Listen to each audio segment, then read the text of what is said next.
9-1 Phillies fans, 9-1. They thrashed, they trashed the Atlanta Braves. Ricky Bottalico, I'm Michael Barkan, as we welcome you to Phillies Postgame Live, presented by Cure Auto Insurance. John Kruk in a moment from the booth. Ricky Bo, magic number's 9 now. You heard Tommy say single digits.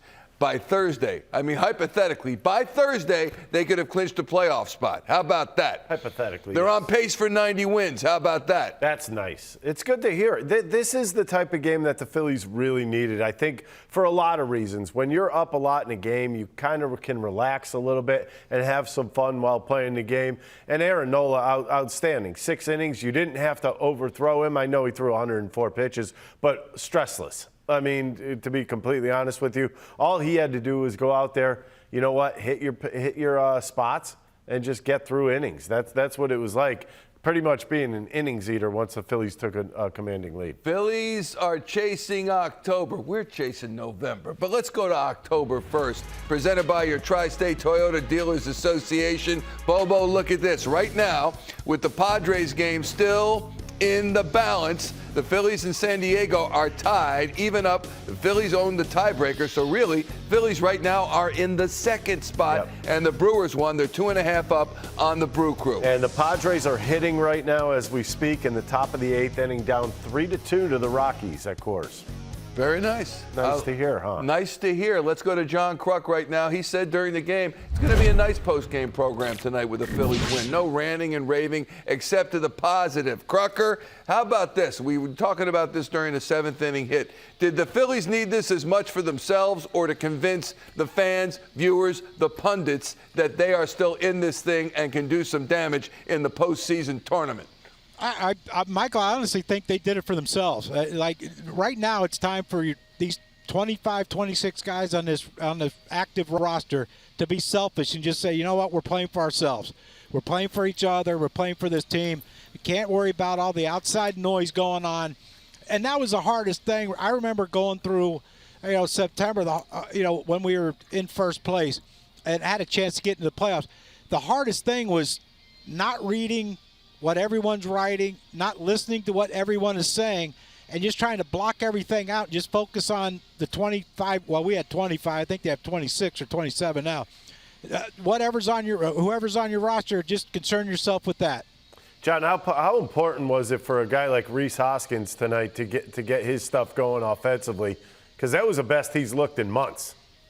Yeah, the first at bat was it's something that Rhys needed. Because, when Rhys gets in trouble, it becomes pull.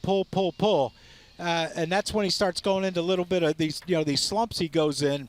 But when he hit that ball tonight, the first at bat, base hit to right field, and then he got a pitch middle in, and he kept the same plane of the swing and hit a double down the left field line to drive in 2 runs.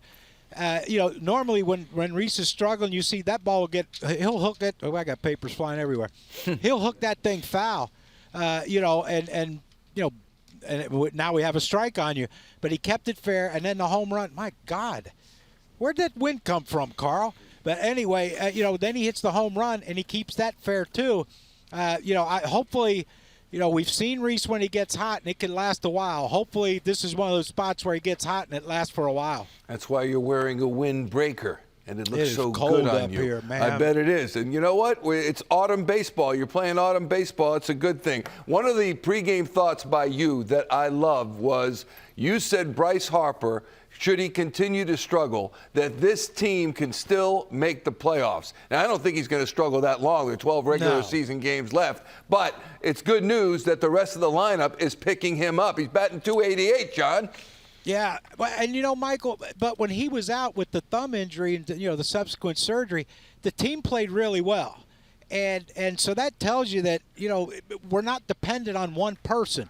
But here's the thing: when Bryce gets hot again, and he will get hot again before these last handful of games is over, when he does, they can carry that into the wild card series. And if Rhys is still swinging it and JT. Now at the bottom of the lineup, what they're doing, and you get those 2, 3, 4 hitters swinging it, I have no doubt that Bryce is going to come out. He's too good not to. But these guys are winning without him. They're staying in this race without Bryce doing a whole lot. but he's still, I mean, you saw it today. JT's hot. They still intentionally walked him when Rhys hit the double. After they fell behind 3-0, they walked him. So that tells you that, look, it's still Bryce Harper. This ain't no slouch up there, and they still respect him. But he will get hot. And when he does, and Rhys and JT stay hot, they're gonna annihilate devastating. some people. It will be devastating. Hopefully it's at that perfect time. John, great stuff. Will you be joining us tomorrow?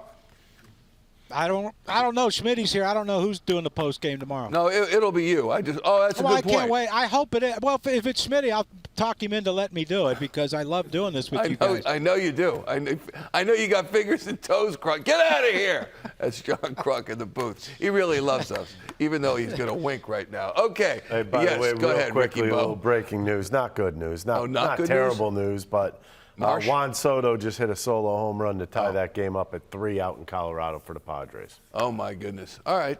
But Eighth you know inning. what? Still top of the 8th. And still 12 games remaining. Magic number is 9 for the Philadelphia Phillies. They hit the lights out tonight. Aaron Nola pitches the lights out tonight. And before we break, as Tom alluded, we want to let you know about an exciting guest on Phillies Pregame Live tomorrow afternoon. The manager of the 2008 World Champions, the winningest manager in the history of the franchise, Charles Fuqua Manuel, will join Ruben Amaro Jr. and me to talk about this year's club and their postseason chances. Here's a player in Hoskins that was hitless 5 of his last games of 8 games coming in. That's a lot. He had a hit last night, started to get it going maybe just a little bit. 4 RBIs to go on top of it tonight. It's nice. And he's streaky. And we don't like that about him, but we like it about him when he's streaky right now. You want this to be the beginning of the streak where he goes on that run that goes on for about 2 weeks. That would be perfect because that will give Bryce a little time to get going himself. Yeah, and that takes him right into the NLCS. Beautiful, isn't it? I spoke too soon. Here's Rob Thomson postgame. You guys hadn't had a lead of more than 2 runs for, I think, more than a week now, so how nice was it to have a little more of a comfortable night where you didn't have to use a lot of your pitchers? Yeah, it's always good to have a big lead, right? But, and I thought Nelly did a really good job. Sometimes it's tough to come in with a big lead and hold it down. Yeah.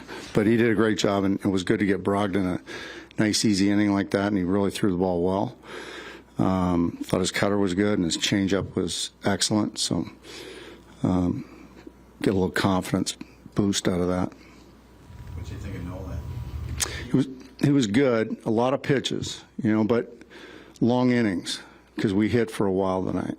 And so sometimes it's tough to sit down for as long as he did in between and come back out and stay sharp. But he did great. He battled through a couple of tough innings where he had multiple base runners and just got it done.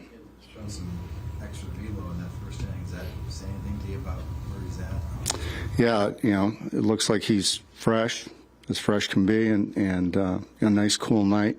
So that helps too at times. 18 swing misses, but any from your perspective, any pitch looked like it was particularly sharp? I thought they were all kind of sharp, but the changeup looked really good, really deceiving. There had some bottom to it. Threw the fastball up a little bit at times. So, yeah, I thought he was good. I didn't think he was as sharp as he normally is, but I thought he was very good considering the long layoff in between innings. Was Marshall okay, or is just the product of the score? Yeah, so he kind of irritated the knee after a second at bat, so we got him out for precaution reasons, and we'll reevaluate tomorrow. He's in the lineup as of now, but if it comes in sore, then we'll just pull him. But I don't think there's anything structurally wrong. It's just a little sore.